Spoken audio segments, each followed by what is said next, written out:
say that I am wasting time. They say I am crazy.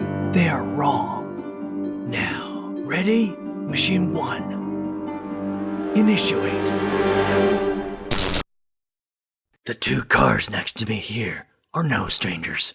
Honda Fit, a small car. One seems on nearly every street.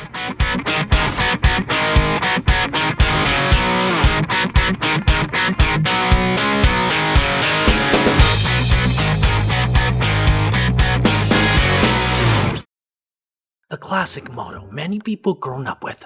Should someone ask me for a recommendation for their first car purchase, I'd most probably offer them the Honda Fit. Affordable, practical, and sporty. Most importantly, it poses considerable potential for further modifications. The perfect entry-level modification model. This is an original Fit, a model one can easily purchase with around $10,000. 1.5L 4-cylinder NA engine, 6600 RPM, 131 horsepower. The numbers look good on a small car like this. And it's a bargain for the kind of performance it provides.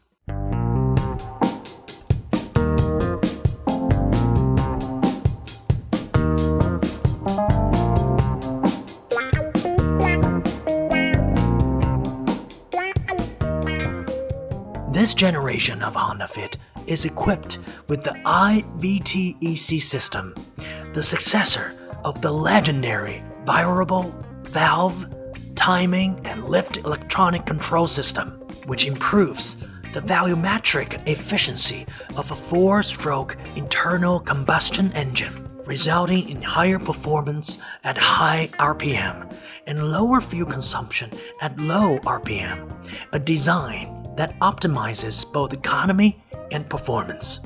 It's also the reason behind my high modification potential assignment. This Honda Fit is obviously modified for racing. The engine reached 156 horsepower through computing tuning. The highest RPM is increased at 7,500, a clear enhancement on the power department. But that's not all.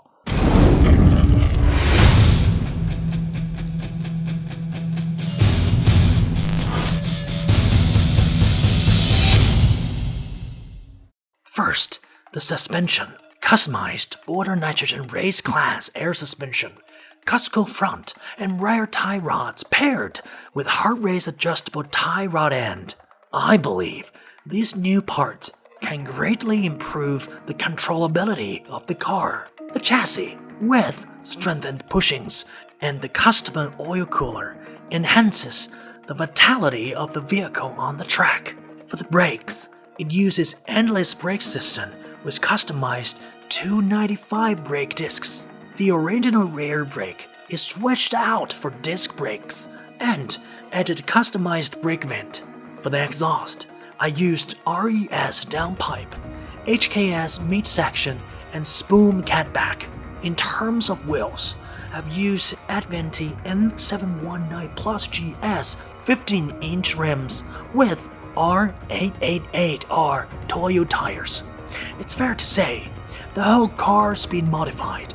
Considerable efforts are made in the interior as well.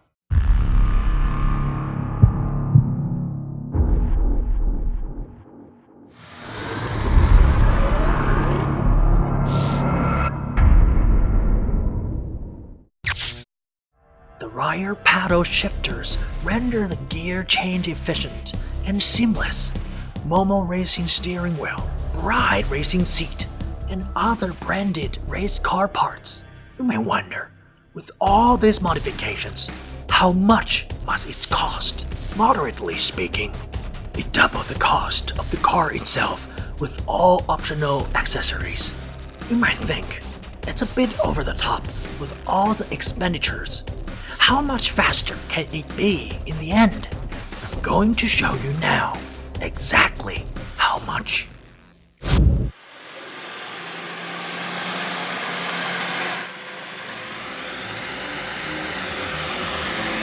Let's take a look at how well can an original Honda Fit perform on this section of the mountain track.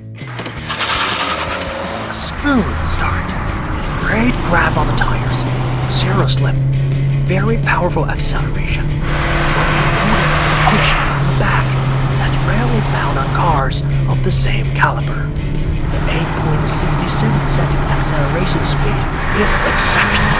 For the same price, Honda Fit is the best there is. The brake is wonderfully bigger.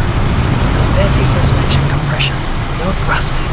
Alternative, for round engine cars, it's best to tap the brake before the bands. Otherwise, it could cause problems steering. Now, let's enter the road. Sensitive and accurate steering, the strength of the Honda Fit. Short wheels, strong grip at turns, but be careful. The tail could slip in the center of the ship at turns, which may cause overturn. It hardly feels like the performance of a 1.5L NA engine. It easily outperforms any 2.0L engines. Count me pleasantly surprised.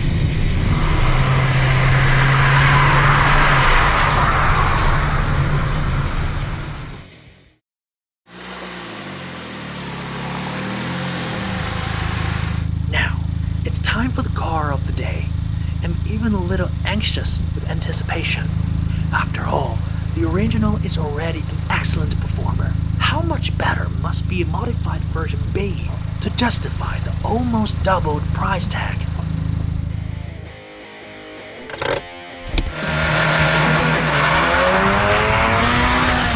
Wow, the setup of this car works and feels completely different than the original. The additional 900 RPM and 25 horsepower provided much more power on the first gear, and there is no slip whatsoever, except for a split second of latency speed. The noise of the exhaust sounds great. The G-force appears to be higher than the original as well. It drives like a race car. The brake is very powerful. This is expected from Endless. Even with the augmentation of the braking power, the car stays steady, which showcases the importance of improving the chassis and suspension system. On top of that, the new higher quality tires provide better grip. They help the car perform like a rally race car on the bands, eliminating any and all insufficient turning or overturning. One could gain a significant advantage at this panel. Now, it's time to show the engine advantage compared to the original 25 horsepower. For a small car like this, 25 horsepower is a serious boost.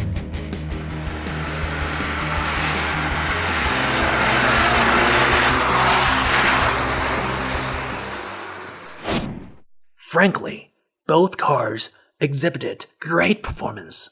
It's only natural that the modified is faster than the original. But by how much? On the 2200-meter mountain track,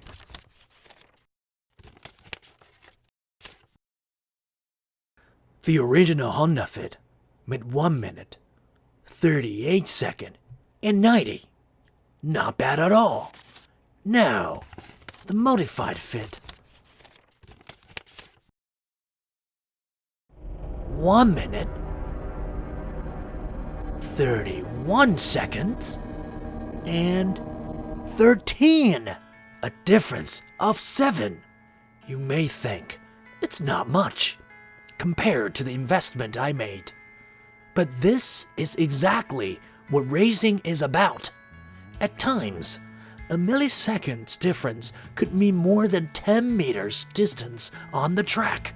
7 seconds for a car modification enthusiast is more than enough to provide the effort spent. Would you commit your mind, time, energy, and resources to produce a monster performer like this?